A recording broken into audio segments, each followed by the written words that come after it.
Just ahead on this edition of Being Well, our topic for the week will be shoulder injuries with Dr. Jeremy Stevens. Dr. Stevens is an orthopedic surgeon with Sarah Bush Lincoln Health System. We'll learn more about what causes injuries to the shoulders and the various treatment options that are available. That's coming up next, so don't go away.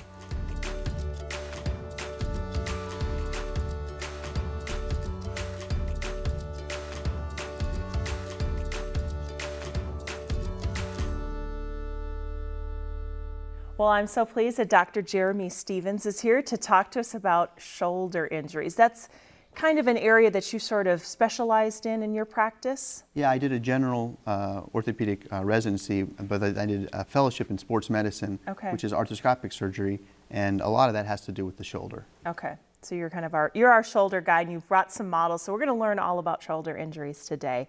Well, we'll start. What are some of the most common things that you see in your practice? Well, you know, based on the age of the patient, you can usually stratify the type of injuries that you see. Obviously, young people who are playing sports will have problems with their shoulder. You hear about pitchers with the labrum. Some people playing sports will have their shoulder dislocate. You have young people whose shoulder kind of pops in and out, and they have to have it addressed, you know, for stability reasons.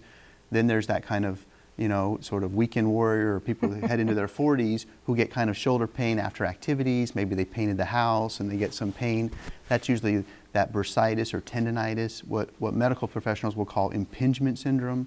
All those words probably mean the same thing. Tendinitis, bursitis, impingement syndrome. When someone tells you you have one of those, they're really telling you the same thing. Okay. Oh, sorry. Oh, and then, you know, and then as people get older, we start to hear about people who have rotator cuff tears. That's sort of, they get degenerative tearing of the muscles that kind of help them rotate their arm, and they get kind of a chronic condition of pain, and they can't really raise their arm up. And oftentimes that has to be addressed surgically. Okay, well, I think one of the most common things we hear about is separated shoulder and dislocated shoulder. Right. I want you to explain with the model. They're two different syndromes, correct? Right, and I have to spend a lot of time going through this with my patients because you know, the terms are a little confusing to people. There's what people will describe as a dislocated shoulder, and that's where the ball of your humerus, you know, the ball in the socket, the ball will pop out of place. So it pops out. Oftentimes you have to be taken to the emergency room and someone will sort of pop it back in. That's a dislocated shoulder. Okay. A separated shoulder is where the connection between where the clavicle, that bone on the top of your shoulder, I mean the bone on your chest, as it meets the bone on the top of your shoulder. So that's called your acromion, this is your clavicle, this is your AC joint. People will fall and they'll separate, they'll injure the connection, and their clavicle will actually pop up in the air. So it'll be elevated and they'll have kind of a bump on their shoulder. That's a separated shoulder. Okay, so the dislocated one is where the kind of shoulder sort of drop down. Right, where their shoulder sort of pops out of place and someone has to pop it back in. That sounds painful. It definitely is. So if you have that happen a lot, maybe you're a student athlete, a high school athlete, if that happens a lot as a younger person, are you going to have shoulder issues later on in life? You are, but I mean, you know, obviously when the shoulder pops in and out, it can be damaging the cartilage, that sort of, you know, the covering of the ends of the bone. But that's not really, I mean, the main reason that we talk about surgery to address that is just the disability of instability, meaning if your shoulder pops out on you, you can't reach back, you know, behind the seat, or you're playing sports and your shoulder keeps popping out, that obviously causes problems and is painful. So, you know, we do think we're preventing a secondary problem when people are older, but the chief reason that we do it is just to address the instability itself.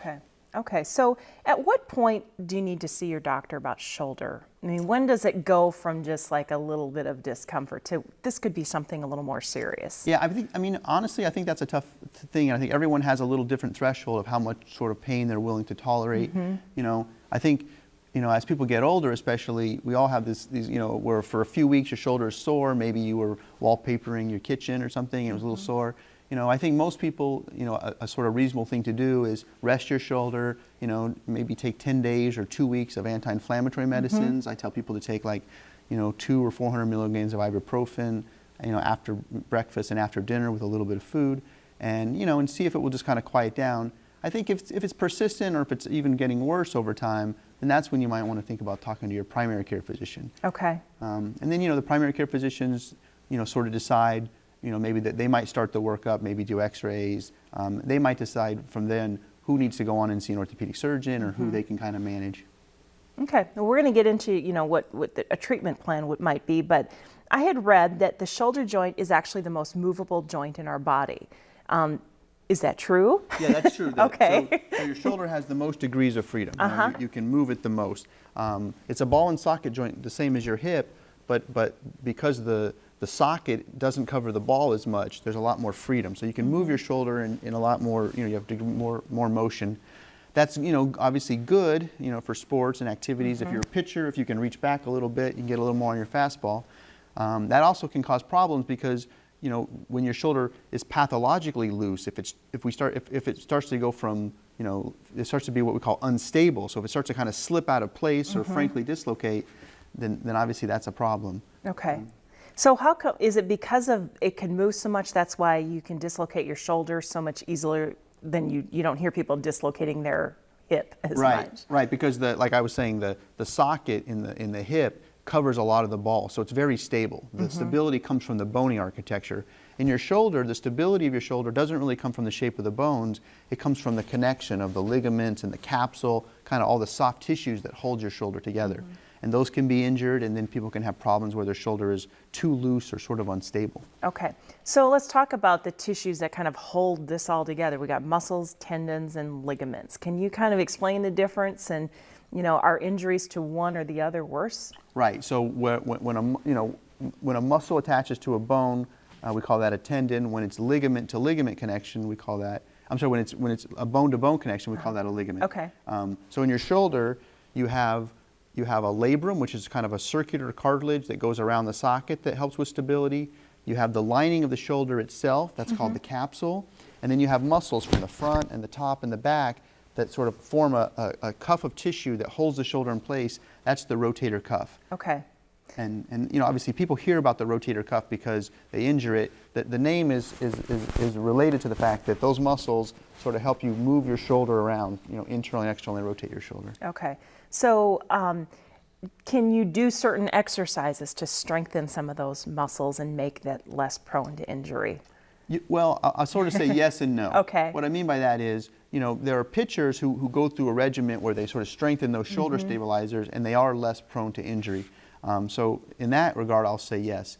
Unfortunately, the other thing that happens though is as people get older, their tendons start to kind of fray, and you get these, the tears that we mostly see in people with rotator cuff tears are what we call degenerative tears. The tendon has kind of gotten frayed over years and years. It's what we sort of say is attritional. And that I don't think can really be prevented. I mean, that's unfortunately sort of a part of aging. It's like your hair getting gray or getting wrinkles. I mean, you can't really prevent that. Okay, so let's kind of talk about a treatment plan. Someone has some shoulder pain, they see their primary care physician, and then they get referred to you because they figured that's the next course of action. What sort of plan do you go through with people? Right. So we sort of have a system in place where we start with the history. So we ask people, what things make it worse, what things make it better. We try to isolate, where the pain is it certain times or is it certain activities? And then using that, plus or minus whatever tests we might do. In orthopedics, we often get an x-ray. Then you kind of formulate what we call a differential diagnosis. So we list sort of the top things that we think this could be. Okay. A lot of times it's clear based on because of the injury pattern, meaning, young people have who have certain kind of pain with this sport often have this injury.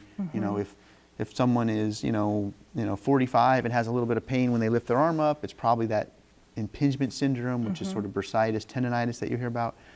If someone's 65 and they can't raise their shoulder and they have pain at night and weakness, then they probably have a rotator cuff tear. Okay. So we, and then based on that, we obviously, every treatment is kind of individualized. Sometimes we give people an injection into the shoulder, like a cortisone shot.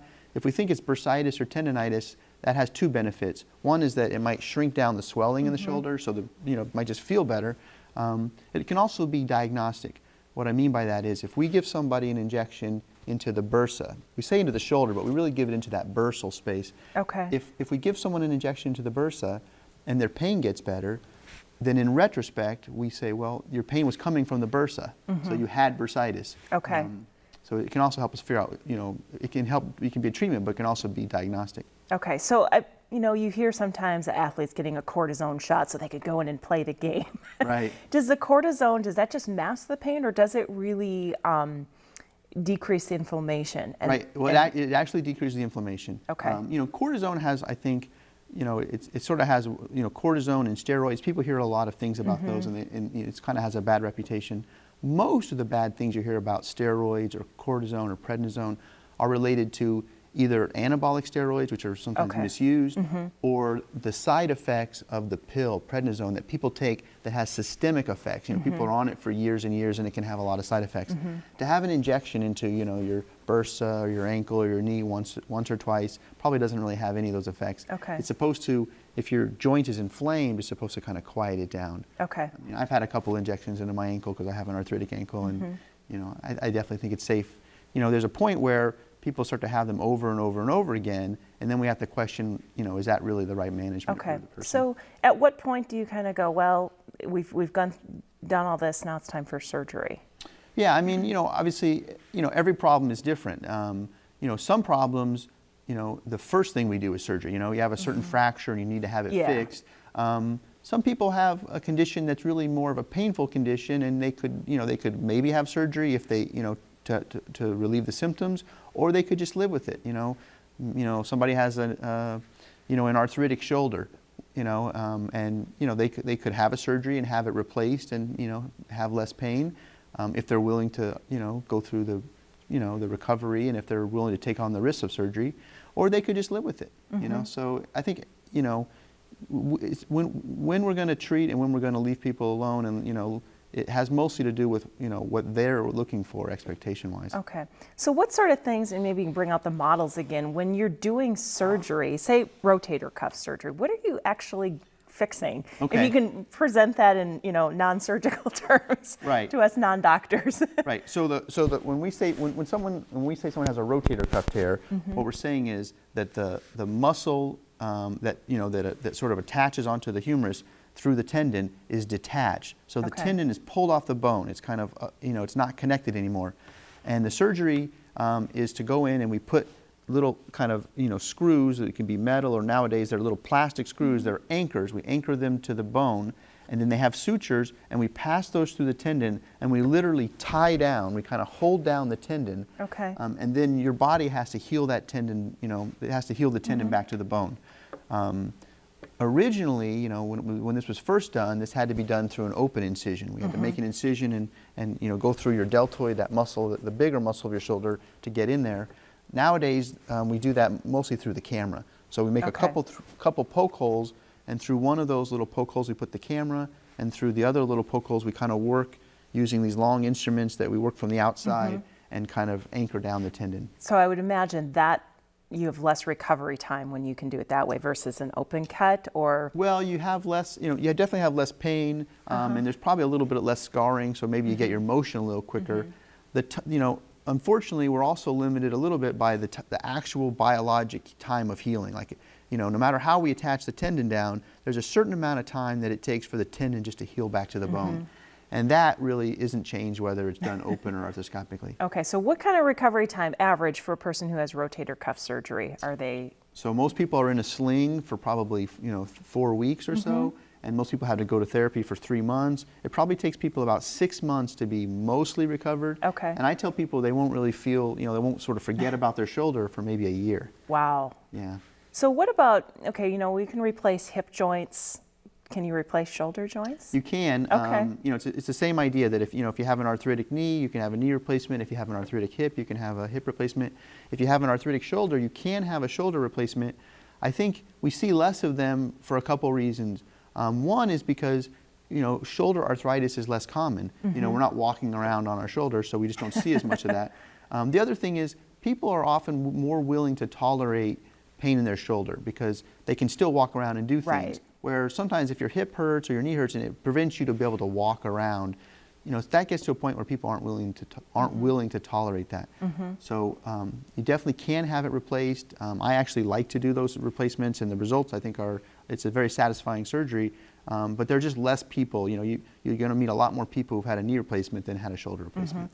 What other kinds of surgeries are most common? I mean, we talked about rotator cuff surgery. What are the other types of things that you're doing? Right, so we do oftentimes, for younger people, we'll do labral surgery, you know, like we said, if the shoulder is sort of popping in and out of place, the shoulder's unstable, someone will go in there, and it's the same idea as the rotator cuff, but it's done differently, but we sort of put little anchors in the bone and pass sutures and reattach that labrum. We're trying to recreate that bumper so that shoulder, you know, the labrum is supposed to kind of help keep the shoulder in place. We're trying to reestablish that bumper so the shoulder doesn't pop out of place. And then there's a lot of people who had this kind of bursitis or tendonitis that's sort of recurrent. You know, they've had an injection, it got better, it came back, it got better, it came back. At some point, some people sort of get tired of dealing with it, and we'll go in there and we'll shave the bone, we'll kind of open up that space so they're less prone to have a recurrence. That's called subacromial decompression. I would tell you that, you know, that bursitis is very common, but the amount of people that come to needing a surgery is actually, you know, pretty minor. Okay. What about, you want to talk about a successful case that you've had? I know there was a patient that had just had shoulder pain for years, and you did your magic, changed your life, as I understand. Yeah, I mean, I kind of wish all the cases were as successful as this one. There was a woman who came to see me who had years and years of shoulder pain, and she'd had a surgery where someone had gone in and sort of debrided the labrum. She had kind of degenerative tearing of the labrum, and her pain was improved, but she still wasn't satisfied. And then she was referred to me, and what we did was, you know, I kind of looked at the problem. She had, you know, the labrum, at the very top of the labrum, the biceps tendon attaches, and her biceps tendon was sort of pulling on the attachment there, and it was kind of pulling it off. It was sort of detaching it. That's another thing that you see sometimes in pictures. The labrum will be kind of detached. That's something we talk about called slap tear. Okay. You hear about a picture who had a slap tear or labral tear. If they're young and if the tendon is, you know, if the labrum is very healthy, then it can be reattached. But what we did for her, because she was getting a little older and it was more degenerative, was we cut the tendon. We sort of cut the biceps tendon where it attached on the labrum, and then we made an incision and we anchored the tendon a little bit lower down. So now she still has the function of her biceps, but when she's when she's using the biceps, it's not pulling on that labrum. Okay. That's a surgery that people know about because of sometimes the quarterbacks who have degenerative fraying, like John Elway, I think, had to have that done where they re-anchor the biceps. That's called biceps tenodesis. Okay. And you know, she'd had years and years of shoulder pain, and she's pain-free. I kind of wish all my patients did that well. Well, let's talk about, we live in an area where baseball, softball, youth sports, huge around here. Are you seeing, because we've got kids playing sometimes year-round in sports, are you seeing more young kids in your practice coming in with injuries? Yeah, I definitely, well, I mean, I'll sort of say yes and no. Definitely there are more and more kids playing sports, and the trend toward playing year-round is actually probably bad. You know, we think that to have an off season is good for kids. If you look at a lot of, sort of geographically, there was a time when the people who made it to the, the upper levels, college and professional athletes in pitching, usually didn't come from warm weather places because they couldn't play year-round. So they were less likely to kind of, burn out their shoulder. The trend has been, unfortunately, to play sort of year-round, which I don't think, doctors are particularly happy with.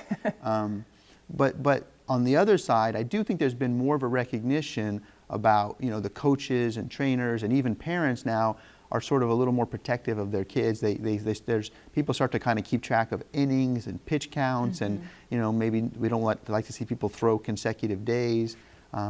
So on the one hand, kids are participating more and they are playing year-round, but I think people are understanding that there's these overuse phenomena, and we really want to rest kids. That we didn't really talk about it, but that's another very common injury pattern. We'll see young people come in where they have pain in their shoulder. This is what the so-called little leaguer shoulder. They still have an open growth plate, so their humerus is sort of in two pieces, and there's a cartilage connection, a growth plate, and they're putting stress on that growth plate, and they get kind of chronic pain in their shoulder. It's completely an overuse phenomenon, and the treatment usually is just to shut the person down, let them rest. So I think on the one hand people are more active, but on the other hand, I think people are more cognizant of sort of protecting young kids and pitch counts. So what advice would you give to parents if they're, it's hard because kids love sports, they love playing, and they're really good at it. How does a parent sort of address that, or what should they be looking out for? Well, I think, number one thing to look for is pain. I mean, your kids should not really be in significant pain. Yeah. And if my son was having pain toward the end of an outing playing baseball, then I would want him, out for a few days to rest the shoulder. I definitely wouldn't want him to pitch on consecutive days. There are guidelines that you can go to on websites about either pitch count or inning counts, but I think you got to sort of have an honest discussion with your child, and you can sort of tell when kids are out there, if they're struggling, if they're having pain, it's not good for them to be out there. They're also not going to enjoy it, Yeah. and that's not why anyone's playing baseball. Yeah, and you got to think about what's that going to be like when you're in your 30s and 40s. Oh, for sure, yeah. I mean, I'll come back to haunt you. Like I said before, traditionally the top pitchers have not come from warm weather regions, but from cooler places where they had an off season. Yeah, and they had that chance to rest. Exactly. In these last few minutes, are there any things that we can do to help sort of prevent shoulder injuries or make our shoulders more healthy, or maybe things that are not so good for our shoulders? Yeah, I mean, obviously it's sort of in that, there's a lot of things that you can do to be healthy. We think weightlifting is good for you, but you got to sort of have the proper technique. We see a lot of people who are maybe lifting heavier than they should, or lifting with poor technique, some of the military press or lat pull downs behind the shoulders. So if you're going to be in a gym, you got to get a little bit of help from somebody and make sure you're doing the exercises correctly. I think that, resting your shoulder, if you're having pain in your shoulder for, consecutive days, you've got to kind of look at your activities. Is it something that you're doing? Just be smart about it. I mean, you want to be able to continue your activities, but when you feel that pain, sort of give it a rest, which we're not always the best at doing. Right. I mean, we all have lives and we have things we want to get done. I think intermittent shoulder pain, as you get older, is probably a fact of life, like like knee pain, like graying hair or wrinkles or anything else. So a little bit of pain.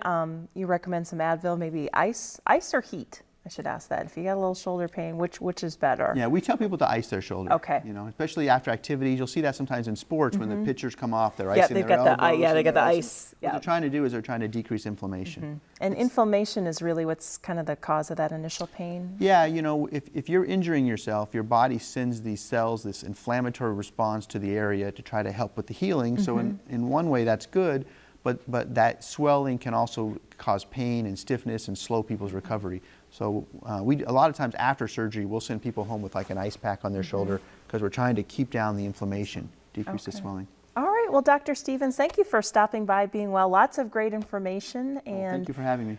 We appreciate it. We hope to have you back again. I'd love it. Thanks. Thank you.